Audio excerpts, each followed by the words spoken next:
গরম গরম মাছের মাথা দিয়ে মুড়ি ঘন্ট খেতে অসাধারণ লাগে। আর এই রেসিপিটা আমার শাশুড়ি মা তো খুবই ভালো করে। তাহলে চলুন রেসিপিটা দেখে নিই। আমি এখানে একটা গোটা কাতল মাছের মাথা নিয়েছি, এটাকে কেটে ধুয়ে লবণ হলুদ মাখিয়ে নিয়েছি। গরম কড়াইয়ে দিয়ে দেবো 50 গ্রাম সরিষার তেল। এবার তেলটাকে একটু ভালো মতো নাড়াতে নেব।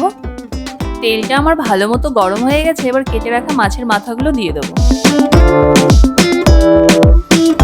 মাছের মাথাগুলো আমার একটা সাইড ভালো মতো ভাজা হয়ে গেছে, এবার উল্টে নেব। ভাজাটা আমার কমপ্লিট, এবার উঠিয়ে নেব।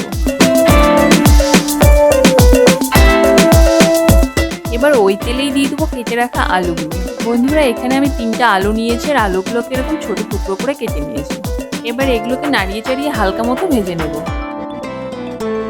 আলু ভাজাটা আমার কমপ্লিট, এবার উঠিয়ে নেব। আর এই আলুগুলোকে আমি হালকা করে ভেজে নিয়েছি।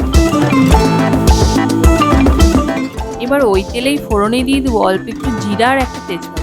এগুলোকে একটু নাড়াতে নেব।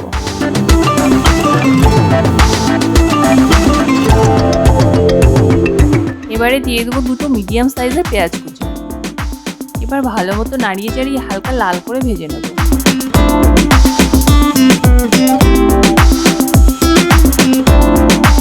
পেঁয়াজটা লাল করে ভাজা হয়ে গেছে, এবার দিয়ে দেবো আদা রসুন বাটা। বন্ধুরা, এখানে আমি আদা রসুন বাটা 2 চামচ ব্যবহার করেছি। এগুলোকে এবার একটু ভালো মতো মিশিয়ে নেব। এগুলোকে ভালো মতো মেশানো হয়ে গেছে, এবার দিয়ে দেবো একটা টমেটো কুচি। এবার একটু টমেটো কুচিগুলোকে ভালো মতো নাড়াচাড়া করে নেবো, যাতে টমেটোগুলো নরম হয়ে যায়। টমেটো কুচিগুলো ভালো মতো নরম হয়ে গেছে, এবার দিয়ে দেবো লঙ্কা বাটা আর জিরা আর ধনিয়া বাটা। বন্ধুরা, এখানে আমি শুকনো লঙ্কা আর কাঁচা লঙ্কা 1.5 চামচের মতো দিয়েছি, আর জিরা আর ধনিয়া বাটা 2 চামচ দিয়েছি। এবার সব মশলাগুলোকে ভালো মতো নাড়াচাড়া করে নেবো। মশলাটা ভালো মতো মেশানো হয়ে গেছে, এবারে দিয়ে দেবো 1/2 চামচ হলুদ গুঁড়ো আর 1/2 চামচ লবণ। এগুলোকে এবার ভালো মতো মিশিয়ে নেব।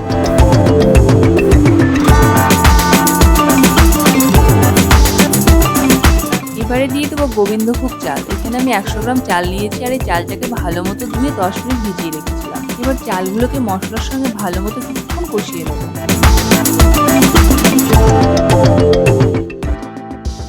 এখানে আমি চাল আর মশলাগুলোকে কিছুক্ষণ কষিয়ে নিয়েছি, এবার ভেজে রাখা আলুগুলোকে দিয়ে দেবো। এবার আলুগুলোকে সবকিছুর সঙ্গে আরো কিছুক্ষণ ভালো মতো কষিয়ে নেব।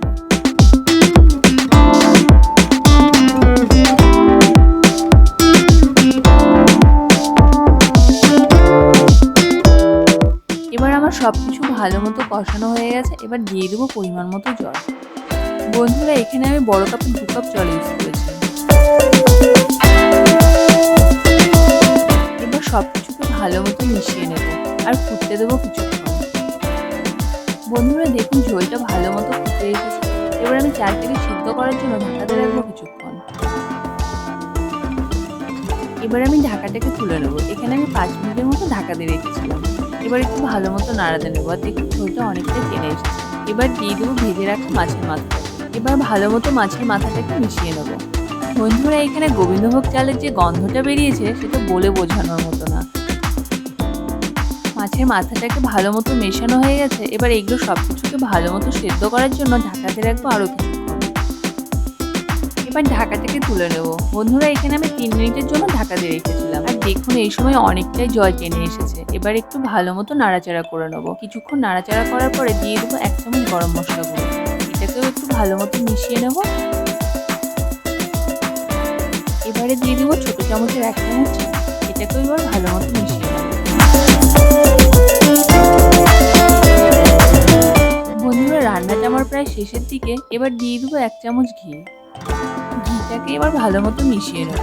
বন্ধুরা, রান্নাটা আমার যেহেতু কমপ্লিট, তাই গ্যাসটাকে অফ করে দেবো। বন্ধুরা, রেসিপিটা কেমন লাগলো? ভালো লাগলে বাড়িতে একবার অবশ্যই ট্রাই করবেন আর কমেন্ট করে জানাবেন।